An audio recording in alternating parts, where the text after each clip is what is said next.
जय श्री राधे। आज हम गोविंद देव जी मंदिर आए हैं। जयपुर के राजघराना में स्थित है।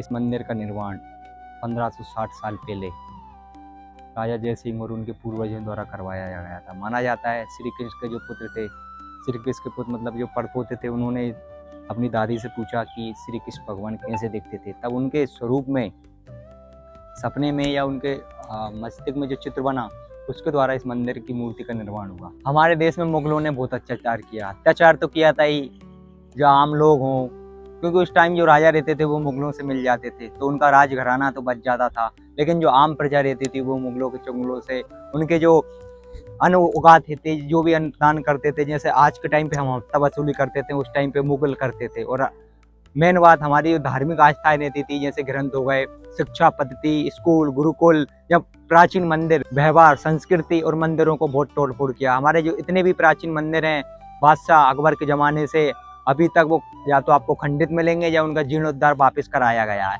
तो ऐसा ही एक मंदिर है, गोपाल देव जी का मंदिर, जो जयपुर में स्थित है, गोविंद देव जी मंदिर। इस मंदिर को भी मुगलों ने जब यहाँ पर आक्रमण हुआ तो अजमेर में बताते हैं कि अजमेर इस मूर्ति को इसलिए ले आया गया क्योंकि वहाँ जो हिंदू राजा थे वो मुगलों से मिले हुए थे। तो इस मंदिर की जो मूर्ति थी वो वृंदावन वापस ले आई गई, और माना जाता है वहीं से वृंदावन से वापस जब मुगलों का राज खत्म हो गया, जय सिंह का राज जब आया 1560 ईस्वी में, तो उन्होंने इस मंदिर का निर्माण कराया।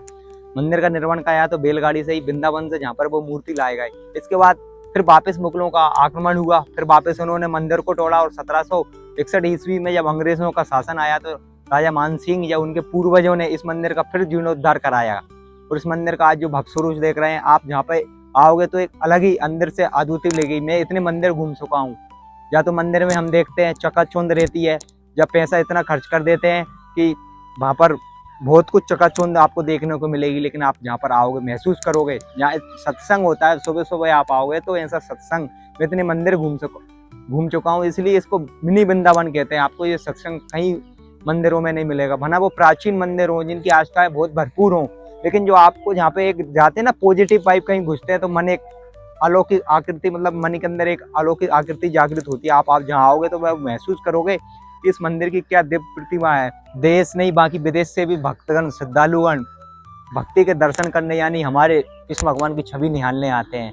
छवि निहालने के आसपास सत्संग करते हैं। छोटे बच्चे से लेकर बड़े बच्चे अपने मगन में मशहूर हो जाते हैं, मतलब चूर चूर हो जाते हैं, सत्संग में इतने लीन हो जाते हैं, उन्हें पता ही नहीं रहता है कि हम क्या कर रहे हैं। डांस करते हैं, नाचते हैं, नृत्य करते हैं, और बहुत प्रसन्न के साथ अपने हाथों से भगवान को निहारा करते हैं। अपनी आंखों से किसी के उन पे आंसू देखने को मिलेंगे, तो किसी बूढ़ी अम्मा को आप पैदल चलते देखेंगे। जहाँ बहुत भक्ति का रसपान अगर आपको करना है तो जरूर आइए। यहाँ के जो राजा महाराजा थे उनके इष्ट देव, यानी जयपुर सिटी के इष्ट देव भी माना जाता है। क्यों नहीं होंगे, क्योंकि 64 कला यानी 16 कलाओं के धनी हमारे श्री कृष्ण हैं। उन्हें कौन सी कलाएं नहीं आती आपको। और इसमें एक मेन बात यह है, इसका जो सत्संग हॉल है उसमें एक भी पिलर नहीं है, पूरा कंक्रीट से बना हुआ है, जो उस जमाने में अंग्रेजों के शासन से पहले बनवाया गया था। और ये ग्रीस वर्ल्ड रिकॉर्ड में भी दर्ज है। आप आओगे तो यहाँ सत्संग हॉल से वो आप देखोगे, जहाँ पर कथाएं प्रवचन चलते रहते। पहले ये मूर्ति थी वृंदावन में थी, इसके बाद जयपुर लाई गई थी। क्यों लाई गई थी, क्योंकि पहले वृंदावन में जब मुगलों का आतंक था शताब्दी में, तो वहाँ कार्तिक मास के दिन 7 मंजिला इमारत पर 60 किलो घी से एक दीप जलता था। उसकी इतनी ज्योति प्रकट थी कि उसकी जो ज्योति की जो तीव्रता थी वो दिल्ली के लाल किले से सीधी दिखाई देती थी। एक दिन औरंगजेब ने उसको देखा तो उसको इस मंदिर के बारे में पता चला, और उसके जो सिपाही थे, सेनापति थे, उन्होंने इस मंदिर के बारे में बताया। क्योंकि हिंदू धर्म की जहाँ जहाँ आस्था होती है वहाँ मुगलों ने उनको ठेस पहुंचाई।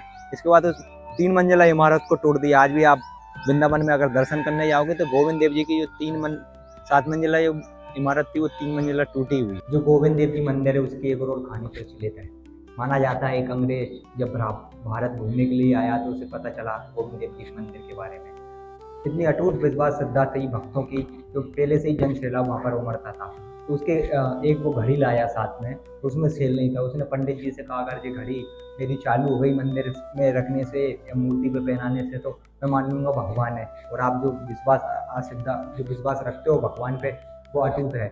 तो जैसे ही पंडित जी ने जो अंग्रेज की घड़ी थी वो बिना सेल वाली थी ठाकुर जी के हाथ में पहनाई, तो जैसे ही वो सेकंड वाला कांटा था वो टिक टिक करके जलने लगा दोस्तों। वहीं पर सब जो लोग देखते थे वो अपने उनकी आंखों से आंसू झलकने लगे और जो अंग्रेज था वो नतमस्तक हुआ है, उसकी आंखों से आंसू झलकने लगे और वो तभी से वहीं पर भक्ति में, कृष्ण में भक्ति में लीन हो गया। और एक और खास बात है, आप हरमंदिर में जाओगे राधा कृष्ण को साथ में देखोगे, लेकिन एक गोविंद जी का एक ऐसा मंदिर है आज भी रहस्य में है, जो कृष्ण भगवान और राधा जी की जो मूर्ति है उसमें गैप है, आप देखोगे तो उसमें एक गैप नजर आएगा।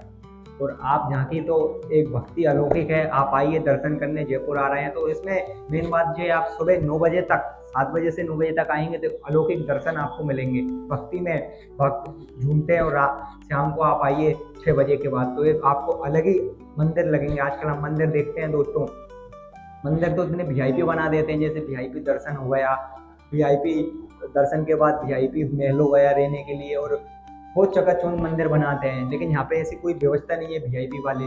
भक्तगण आते हैं, अपनी भक्ति में झूमते हैं। यहाँ पर उद्योगपति, गरीब से उद्यम वर्ग, नीचे से लेकर ऊंच तक के लोग, सब भते लोग आते हैं, गवर्नमेंट सर्विस, सब लोग आते हैं अपनी भक्ति का रसपान करने। तो दोस्तों आपके पास अगर समय है, जयपुर आ रहे हैं तो आप जरूर आइए।